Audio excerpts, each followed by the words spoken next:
değerli temsilcileri.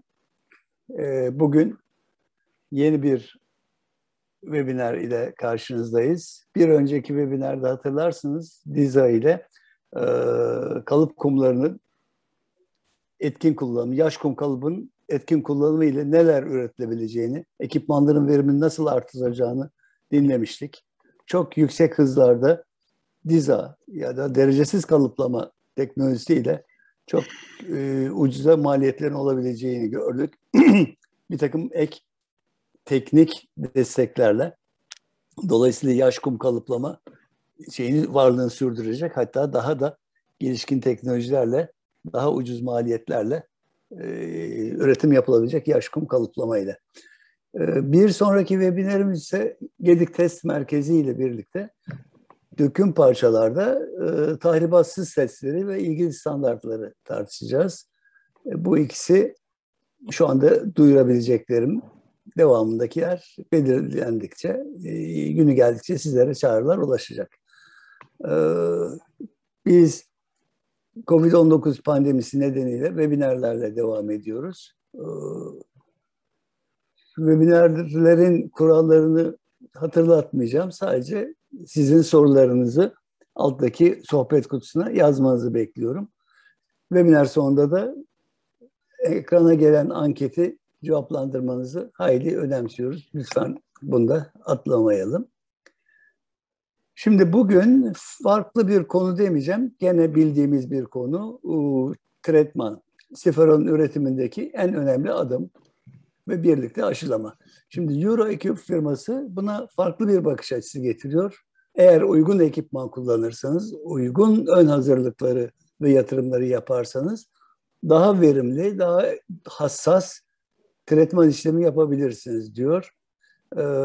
Bunu bize İspanya'dan, EuroEquip firmasından Carlas Cadarso sunacak. Biliyorsunuz Meta-Mak firması EuroEquip'in Türkiye temsilcisi. Onlar da dinleyiciler arasında sizlerle birlikte. Ben şimdi sözü Mr. Cadarso'ya vereceğim ve devamında webinar sonunda Türkçe veya İngilizce sorularınızı cevaplandıracağız. Öngördüğümüz süre 1 saat. 1 saati aşmayacağımızı varsayıyorum ama aşarsa da mazur görün.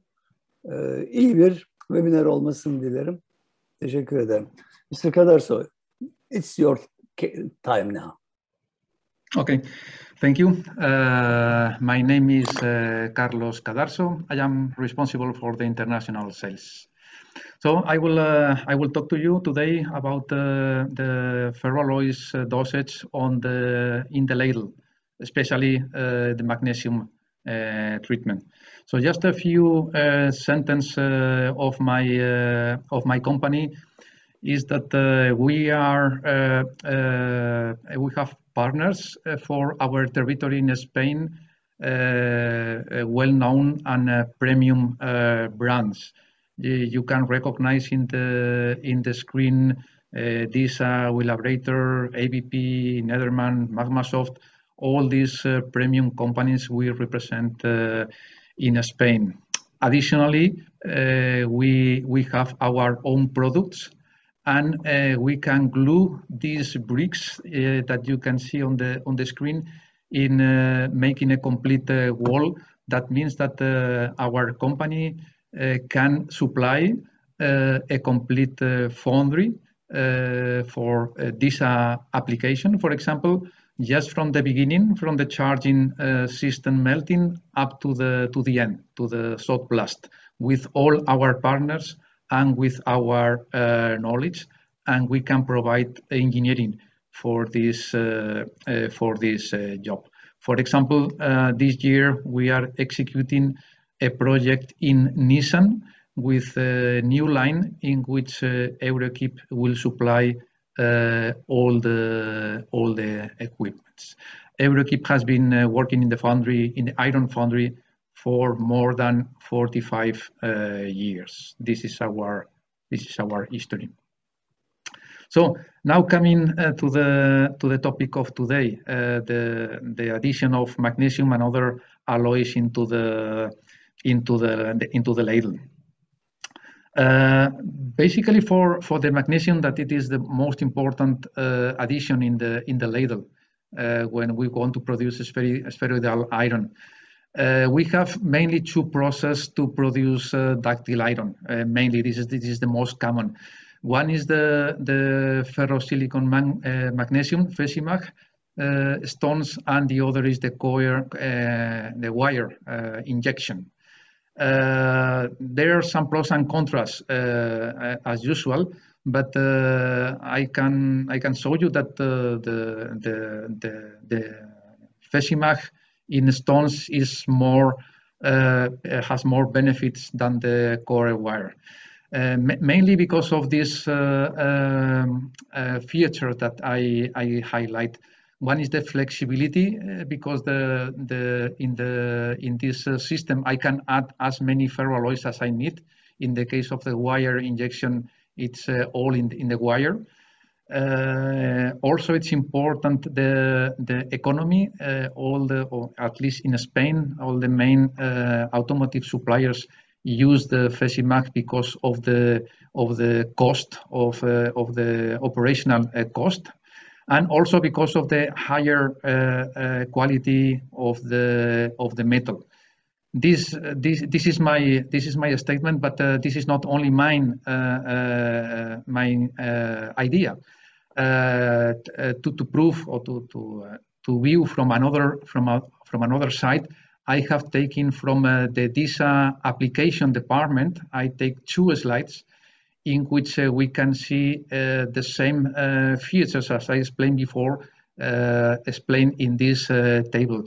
To make it short, I only want to pay you attention in this graphics, because I am not also a specialist in metallurgy. I am an engineer, but with this graphic you can really understand very easily which are the benefits and the contrast. So in this graphic, you can see the different possibilities to produce spheroidal iron, ductile iron. In one side, in this part in the bottom, we have the low magnesium alloys, and here we have the tan discover. This is what I want to underline or to explain. In comparison with another systems with more pure magnesium, like the core wire. So in this graphic, we can analyze 4 different aspects of the treatment. One aspect we can see on the right hand, this is the magnesium recovery or the magnesium efficiency. So we can see that it is higher when the magnesium alloy is has low richness. Also, the inoculant effect is higher when the magnesium is low richness. Also, the violence of the reaction is also lower, and the fume and the slag formation is also lower. So we can conclude that the TANDIS system, or the sandwich or in-mold in general, is better in the 4 aspects, is much better than the core wire, in which you produce more fumes, more slag, more violent reaction, low inoculation effect, and lower magnesium recovery. So according to this slide, again from this application department, we can conclude that these low alloys makes a better job than the higher alloys. Basically, the tan discover sandwich is based on the ladle, in which we have the reaction chamber, in which we load the magnesium and the steel cover, and to delay the reaction. And it is covered with this device to avoid that the fumes, the magnesium oxide, exit the ladle quickly. So these are a couple of pictures that represent the same. So my question, or the question from you, could be why it's so important. So let's make a small example why this is so important. Which is the cost of the magnesium in your foundry? Just to make a rule, let's do it with 1,000 tons of good castings per year. That means that you have to melt more or less double because of the yield of the castings. Considering an efficiency of 1.1, that can be more or less a good efficiency. We use 22 tons of FeSiMg per year, and with the cost, not today, maybe today will be higher because of the speculation, but with this price, very realistic, the cost per year is 46,000 for every 1,000 tons of good castings per year. So I can imagine that 10% can be roughly what we can improve in the process. So now in your foundry you can make the rule per 1,000 you can save 4,000. So if your foundry is a medium size, 24,000 tons per year, then you are spending more than $1 million in magnesium, and the potential saving can be, let's say, 100,000. This is a lot of money. The reason for why we can save such a big amount of money is the following. There are two topics. One is because because of our intelligent calculation of the dosage of the magnesium, we can dose less magnesium on one side. I will explain later. And the second is because if we make a good process, putting the magnesium in the chamber, in the reaction chamber, in the right place, we can increase a little bit also the efficiency. So all in all, we can save a big amount. Another point in the dosage of ferroalloys in the ladle, we have the copper or the tin in order to make the ductile iron stronger, more perlitic. So with our system, we also suggest to use the tin instead of copper. Which is the importance of this tin instead of copper? The importance is that the tin is 8 times more powerful than the copper, and the price is only 4 times more expensive than the copper. So that means that I can save half of the price of the copper. Of course, it is not realistic to change all the copper in the alloy by tin. Of course, that is not. But you can substitute, for example, 50% of the copper by tin, and in this case you can save the 25%. And this is very, very realistic. If we make a rule per 1,000 tons of wood castings per year, considering a price of the copper of €7 per kilo, and considering that the perlitic ductile iron has a percentage of 0.4%, you can save, with this realistic 25%, you can save 7,000 per year. So medium size of a foundry of 25,000 tons of castings per year, then you can save more than 100,000 euros per year. Also, this is important. Another question could be, when should I need this system for dosing magnesium or different alloys in the ladle? The answer is simple. If you produce spheral iron, then you need to add this magnesium in the ladle for sure. Or even if you gray iron, but you have a holding furnace, this holding furnace has a very basic alloy.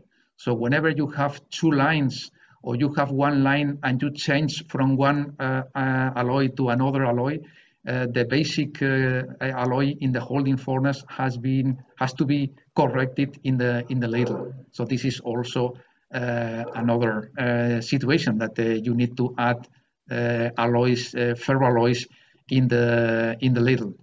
If you have only one source, for example, induction furnaces, but you have 2 lines, also you need. So I would say more or less always you need to add ferroalloys in the ladle. So, as I summarize the benefits using the TAN Discover instead of wire injection, and using this dynamic recipe, the exact dosage that you need in every ladle, the benefits are, as I explained before, we have the optimal yield of or efficiency of the magnesium. That means a cost saving in the magnesium. If we use tin instead of copper, also we can save money. If we use these dynamic recipes, we treat the ladle with the exact amount of magnesium. That means that we avoid over-treatment. That means a higher risk of cementite. Or we also reduce the risk of make a low under treatment. That means less mechanical properties. As we saw in the graphic, we produce less slag. Another point is that when we put this calculation of this dosage automatically in a computer or in a PLC, then the knowledge, the skill, and the knowledge remain in the software, do not remain on the people, on the operator that can decide differently from one operator and another. Okay, this is the very standard system used by many foundries that make the reaction, make the treatment, magnesium treatment, with the TAN Discover sandwich. Just a basket, a shovel, and a scale, and put a fixed recipe, 20 kilos of FeSiMg, and that's all, constantly. This is a way to waste magnesium. So how can we make this process more efficiently? Okay, installation, the hardware. The hardware is more or less simple. We just need some hoppers. We need some discharge feeders, magnetic discharge feeders, with which we can reach an accuracy of plus minus 100 grams. For some ferroalloys, like the tin, in which you have to dose very, very small amount, then for this we need a special system in which we dose one by one. Every of this ball of tin has a weight of approximately 20 to 25 grams, and we can dose one by one.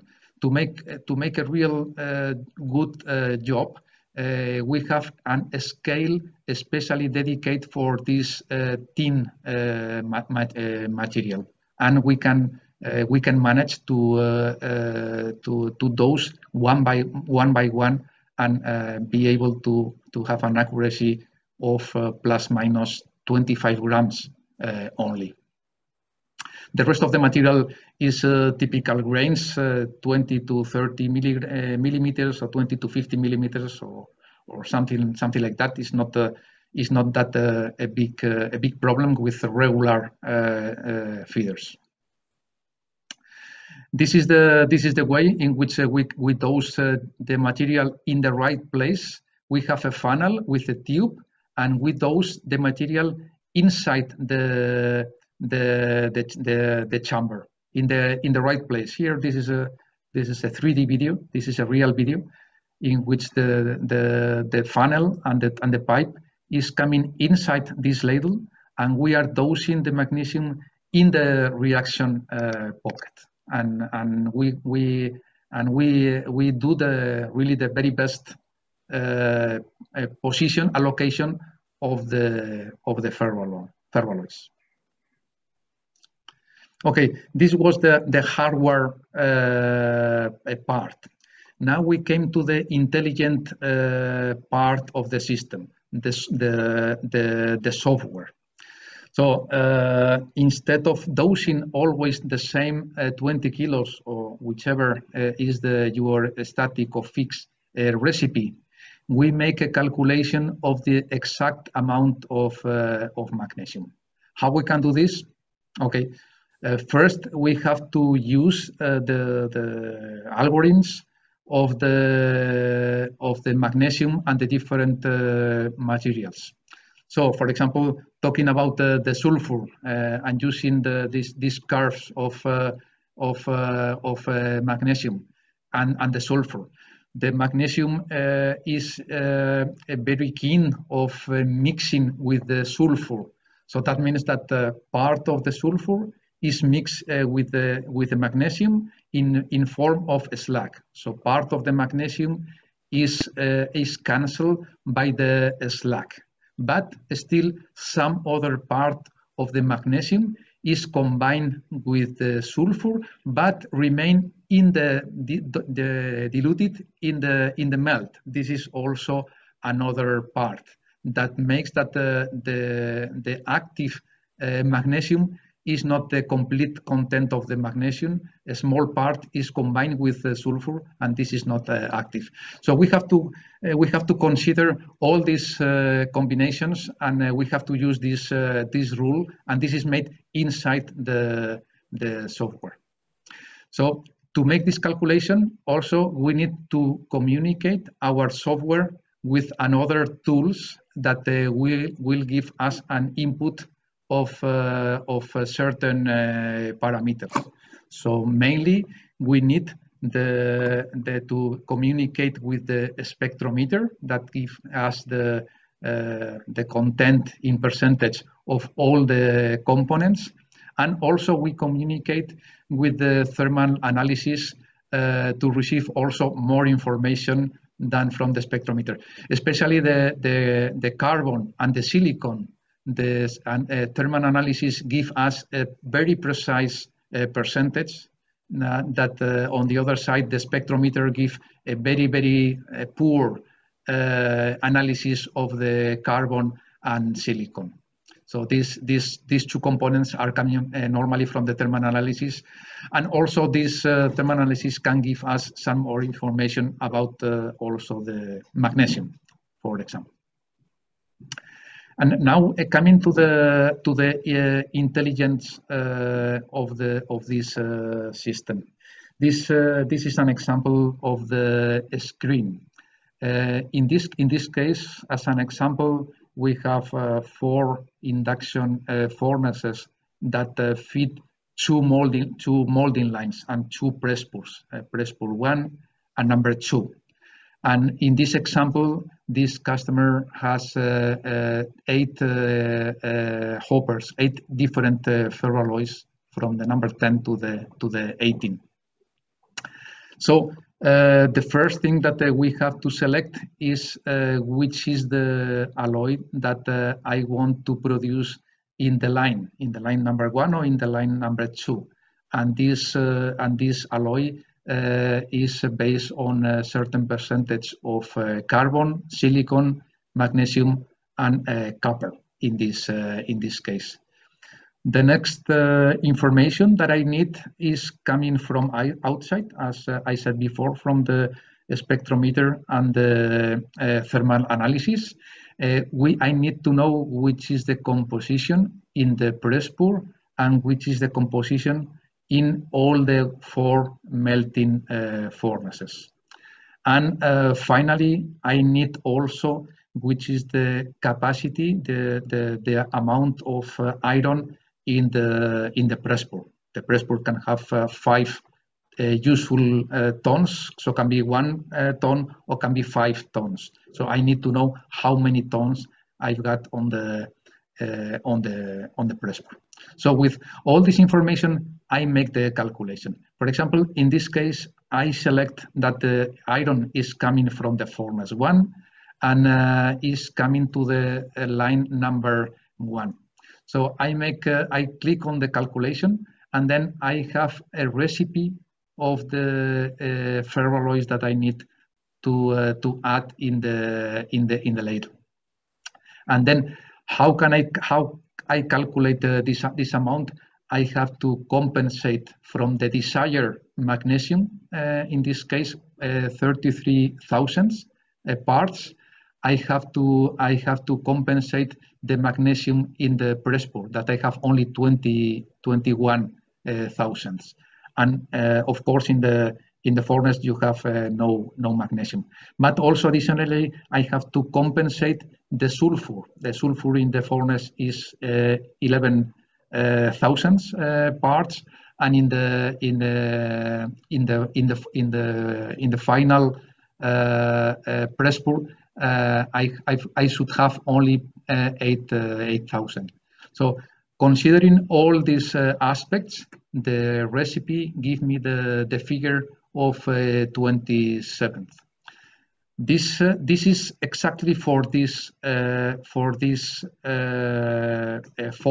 one feeding the line number 1.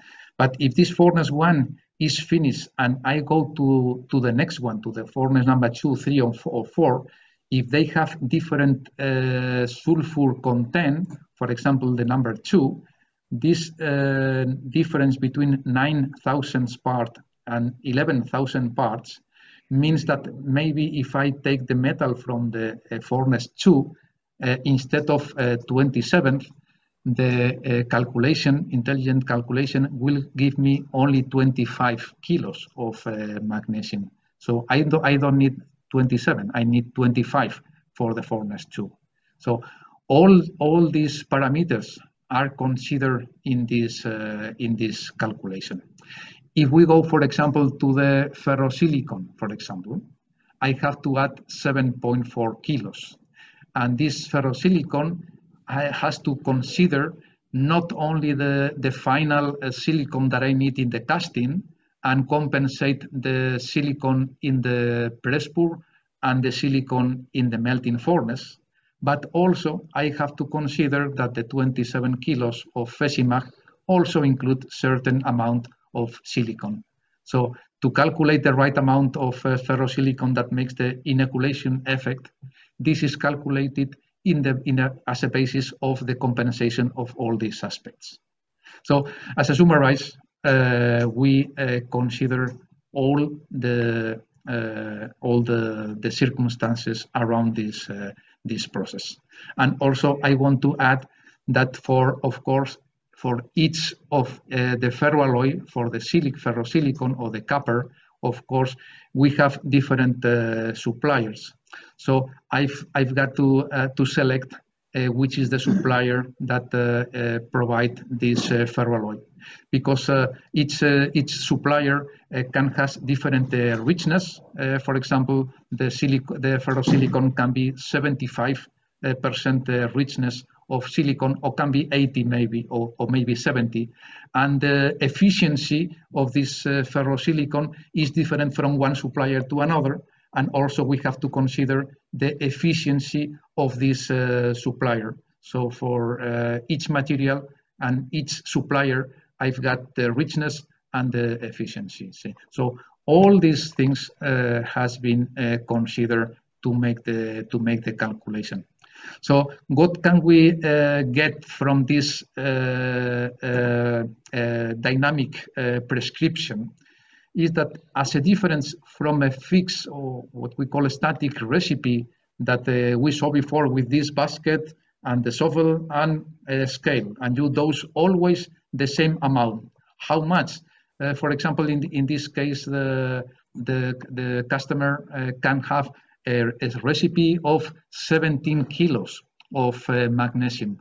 But if you always dose the same, sometimes you need only 15 kilos and you are dosing 17. Or sometimes you need 18 and you only put 17.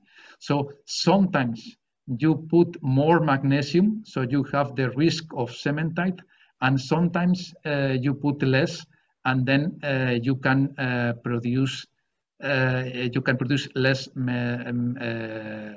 mechanical properties. So here in this figure, you can see that you can save this, as I said before, 10%, can be 10, 5, or 15. It depends very much on the process. But the difference is that with the dynamic calculation, the magnesium is constant. If you select 33,000 parts, you have 33,000 parts plus minus 1.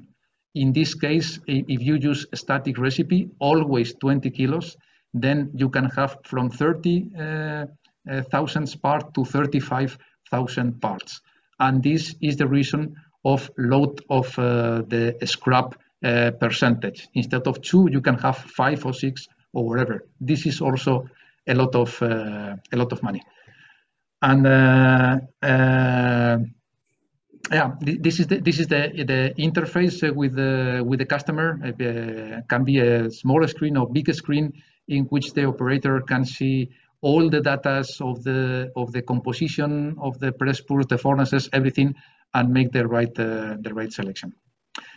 Of course, important to analyze the process is to understand and analyze which is the in the practice which is the performance of the magnesium. In this case, what we record is for every ladle, every treatment, we have a number, very important, that we need later to make a tracking of the castings. So for every ladle, I store in my database which was the set point, which was the real amount of magnesium or the tin, for example, which was the theoretical and real for all the ferroalloys. And also I record this ladle number 382 was coming from the induction furnace 1, the batch number 105, and which was the composition of the furnace and to which molding line it goes, in this case line number 1, and which was the composition of the press pur also. So I can track, I can store all data of the process that later you can use for analyze. Just as an example how the installation looks like, I will show you just a couple of installations already executed. This is the installation. In this case, for the ladles transfer by a forklift, as you can see here. This is another example. The same, in this case, the ladles are transported with a kind of monorail. In this case, I need a suit. And this is another example of hoppers that are used for 2 molding lines, in this case, disas. One system for both molding lines. And in this case, this is based on a small carriage. This small carriage collect all the ferroalloys of each hopper. We have these scales. The hopper is double because one is weighing the magnesium and the other is weighing the rest of the materials. The magnesium is dosed first just in the bottom of the reactor chamber, and later the other hopper discharges the steel cover or the copper, tin, or ferrosilicon, whatever is added over. But normally the hoppers are loaded by big bags charged by the crane or by additional monorail, like this case. Also, for some countries, we use the solution of construction locally in each country. We have done this in Mexico and some other countries, in which we supply the core of the system already tested to be plug and play only, and the rest of the metallic structure can be supplied locally with our construction drawings, can be supplied locally in the country. And finally, just to mention about the Industry 4.0, additionally to the information stored in my database, Euroequip as a partner of DISA, because of our good relation, we are using the same platform that DISA is using also to store our data. So we use the same gateway, the Norican, and we use the same cloud and the same provided of internet service from the same supplier. So the platform is the same, and all the data that these are stored in the cloud, also in the same platform, we can load, or we load our data taken from any PLC. And we have also developed our widgets, our graphics, everything for our ferroalloy dosage in the ladle. This is already done from our side. And also important, just to finish, also important to use this tracking number of the ladle. If you remember before, I said that per treatment, per ladle, we talk about the ladle number 382 in that case.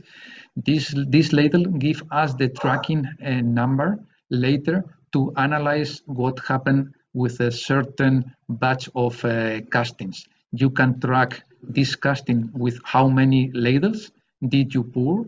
This number, for example, we communicate with the SIM modules, and we can give this number either to the pouring furnace, either to the SIM module, and we say which is the batch number. So later you can see that a batch of molds has been produced with these ladles number, whatever, 300 and 301, for example. This is also an important number for tracking all the process, and tracking the ladles, and tracking also, as we saw before, the melting process also.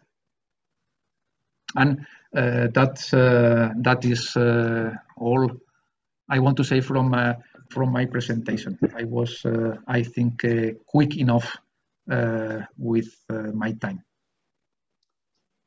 Thank you, Mr. Cadarso. You were faster than planned.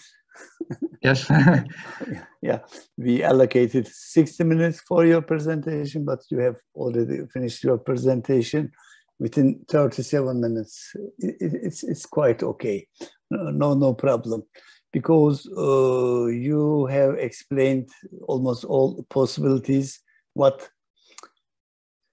a founderman can do by using your dosing system. For sure, my colleagues will ask some questions, but before they are writing any question into chat box, I will ask you a question. That is about ladle tracking. How this is managed in the founder world? There are systems like RFID, radio frequency tracking numbers. Is it the same? How you are tracking the ladles?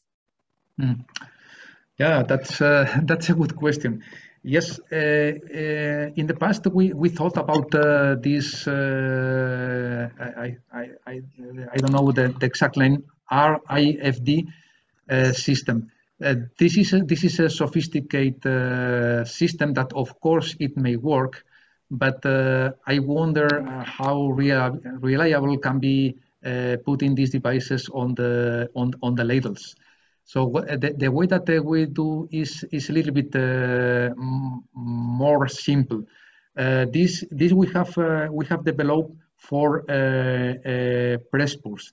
In the press pur, when you load a ladle, you have to release pressure on the ladle, nitrogen pressure, because you are filling with fresh metal inside the vessel. So you release the pressure.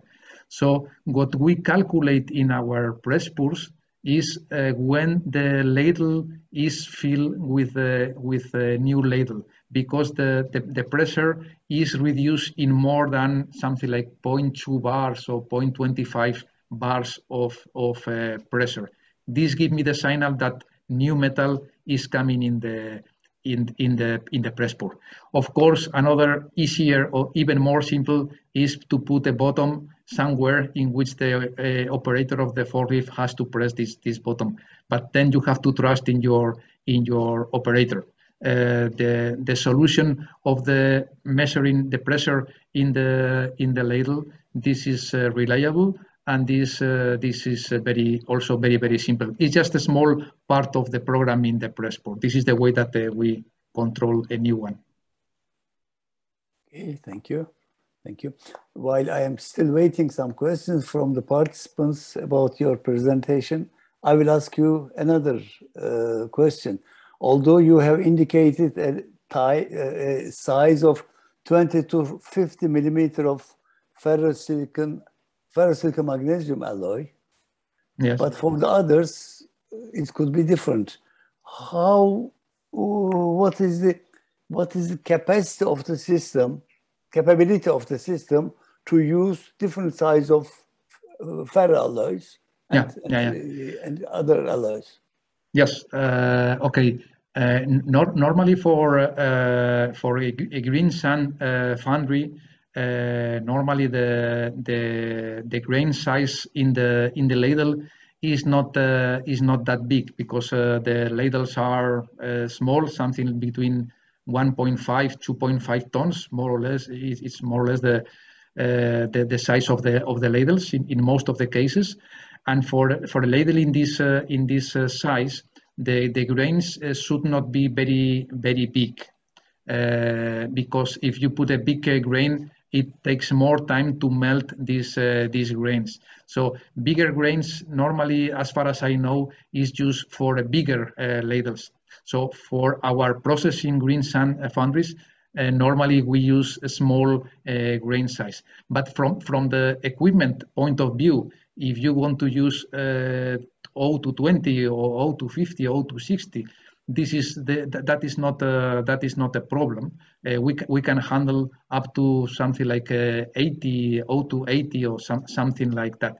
The only thing is that we have to design the vibrating feeder.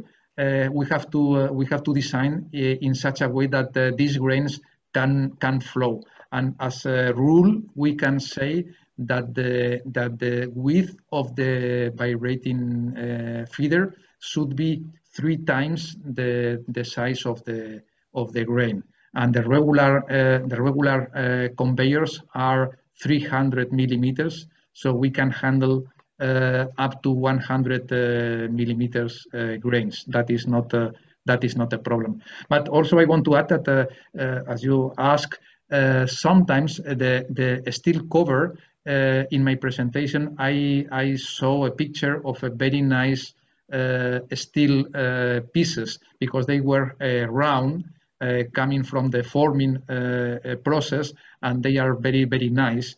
But some other customers, they take the small steel scrap from the sand plant. They have an overvan in which they take the small spillage of iron from the sand, and these spillage they can be small, but also they can be large. And sometimes you cannot guarantee 50 or 60. Sometimes you have 180. So depending on the size of this steel cover, sometimes we have to use a wider conveyor, a wider feeder, because of the size of this steel cover to delay the reaction. Of course, the best is this kind of round things like coins. That is the perfect. But sometimes, customers want to make use of this steel scrap from the overvans, and also we can use. Okay, thank you. And also the scale, what you are using to weigh different alloys should be very precise, because of different type of material and different weights. Few grams of tin and few kilograms of ferrosilicon magnesium. How it works? Yeah, yes, exactly. You are right. In the case of magnesium, we are dosing normally depending on the ladle, but as we said, 1.5 tons to 2.5. So normally magnesium is something between 15 and 25 kilos. This, of course, as we said, we want to be very fine, so we can dose the magnesium with an accuracy of plus minus 100 grams. I think it's very good, and probably better than the operator. But some other components or additions, like the tin. The case of tin is very special. Thank you for your comment. As I said, if you dose copper, probably you use 1 or 2 kilos of copper, or maybe 5 or 8. But if you divide by 8, because the tin is 8 times more powerful than the copper, then you have to divide by 8, and then you probably are adding 100 grams, 200 grams, or maybe 500 grams, but in this range. And for this, we have an additional scale only for the tin, because with the scale of the rest of the material, the FeSiMg and the steel cover or the others, we cannot be so accurate as 25 grams. It's nearly like a laboratory. It's not, let's say, an industrial process nearly. So we have to use a very small hopper with a very small capacity scales to be able to dose in 25 grams accuracy. That's quite not difficult, but you have to do a good job. Okay, thank you. There's a question which I will answer in Turkish. Caner Bey'in sorusuna cevap vereyim. Eğer vakit varsa sunumun bir kısmını baştan tekrarlayabilir misiniz diyor. Bu webinar kayıt altına alınıyor ve bunu daha sonra Fizoksat Akademi web sitesinden tekrar izleme imkanınız var. Çünkü sizin nerede katıldığınızı bizim izlememiz zordu.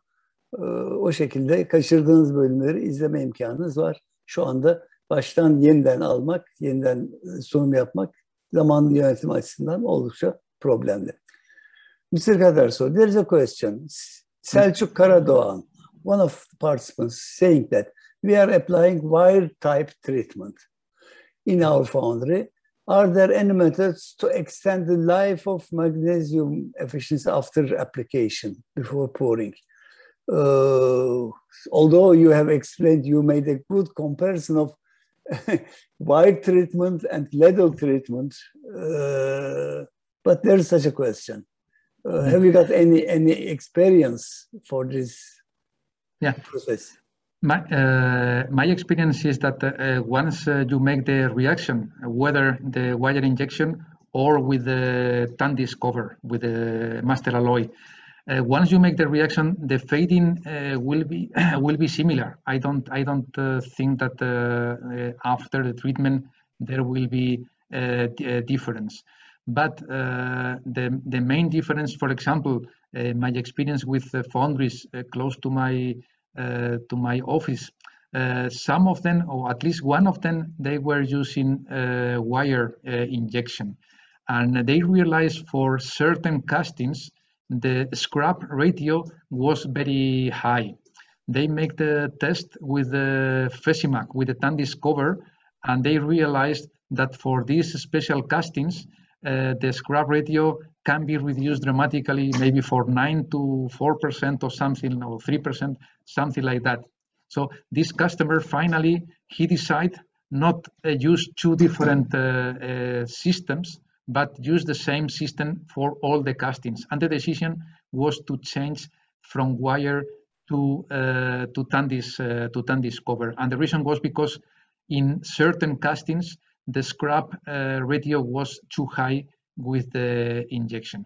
But this is more to do with the with the inoculant effect. With the wire injection, as I said before, the inoculant effect is lower. It's more difficult. With the magnesium, with the TANDIS cover, the inoculation effect is much better. I think this is the key of the reason of the higher or lower scrap rate. The inoculation effect, that it is better with the TANDIS cover, better than the injection. But if they said they are using some some providers, some suppliers said preconditioners, some pre-inoculations in the ladle. Yes, you can use it, and maybe in the case of the wire injection, maybe you need this conditioner inoculation because the wire makes, let's say, a worst quality on the inoculant effect. Maybe with the Tandis cover, maybe you can avoid this pre-inoculation in the ladle or preconditioner. Okay, thank you. So what is the meaning of preconditioner? That's not the topic of this webinar. No. The preconditioner is some stuff, some alloys that suppliers like FOSECO, some others, they supply to make a better quality in the iron, and these are based on silicon or barium, or I don't know, some different materials. I am not an expert in metallurgy. I know that sometimes they use these materials that are suggested and tested by the customer, but they are provided by suppliers like FOSECO or ASK Chemicals. These suppliers. Yeah, they are marketing such kind of preconditioners. Preconditioning is a process which makes metal ready for inoculation or for treatment. That is as the name indicates, preconditioning. Yeah. Okay, one more question from my side. You said that dynamic prescription. That's a good capability. Dynamic prescription. So are you supplying also the software or computer system or whatever it is together with the system for dynamic prescription? Yeah. Yes, the software is already in our computer. This is the software that we use inside our computer. So this is our own development, and this is in our scope of supply. Also, in our scope of supply, we have to communicate with external database. We talk about a spectrometer and we talk about thermal analysis. Yes, we develop interface to communicate with spectrometers and thermal analysis. Normally, all these external equipments, they have an SQL database or an Excel file or something in which I can communicate and I can read this information.